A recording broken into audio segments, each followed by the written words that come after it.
दिवाळी संपली आहे आणि आता लगभग ती पेरणी आग लागते आणि कसं त्याला सावरावं लागतं त्याचं भयंकर प्रचंड बघू शकता तुम्ही. आग आटोक्यात आणणं हे सोपं काम नाही. त्याचबरोबर याची जाणीव असते की माझ्या शेतातील चाऱ्याला आग लागता कामा नये. मित्रांनो, पाहिजे तेवढं सोपं काम नाही बरं का.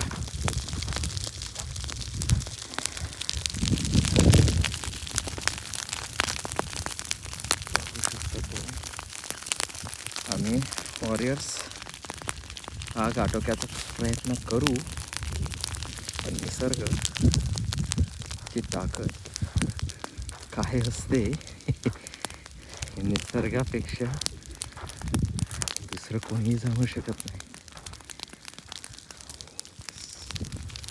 छोटी हवेची झुळूकने हृदयाचा वेग वाढवला होता काही क्षणासाठी, पण हवा थांबली आणि तसं आगही आटोक्यात आली. तर वडिलांचा प्लॅन असा आहे, हे नांगराने एक चक्कर मारलं जेणेकरून इथली गवत निघत आहे त्याच्या पहिला पट्टा जाळून घेऊ असं वडिलांनी सजेस्ट केलं. हे गार झालं की मग आतील सुकलेल्या चाऱ्याला जाळूया, जेणेकरून जरी वारा आला तरी तो पुढे अशी वाढणार नाही, जेणेकरून शेजारच्या शेतात जाणार नाही. हे काम मीच करणार होतो का.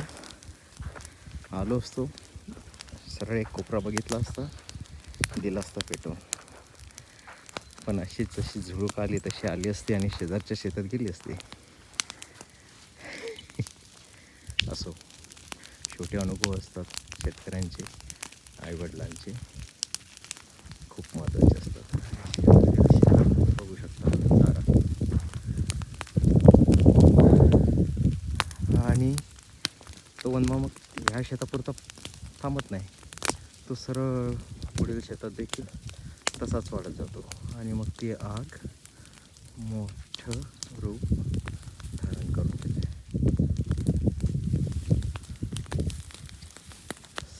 असाही एक दिवस.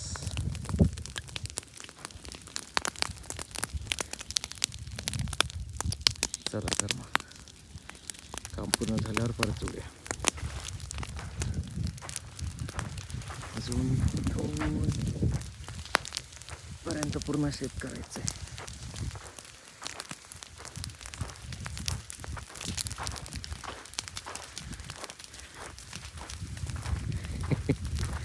जोरात झुळूक आली होती. झुळूक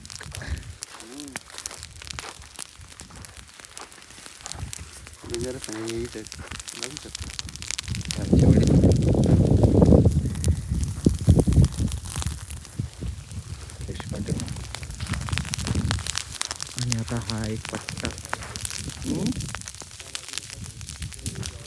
ठीक आहे. हा एक पट्टा झाला मग इकडं विहीर. ह्या वर्षी मका लावला होता पण निसर्गाने साथ नाही दिली, गवत खूप झालं, त्यामुळे पूर्ण पीक वाया गेलं. असो, चला भेटूया.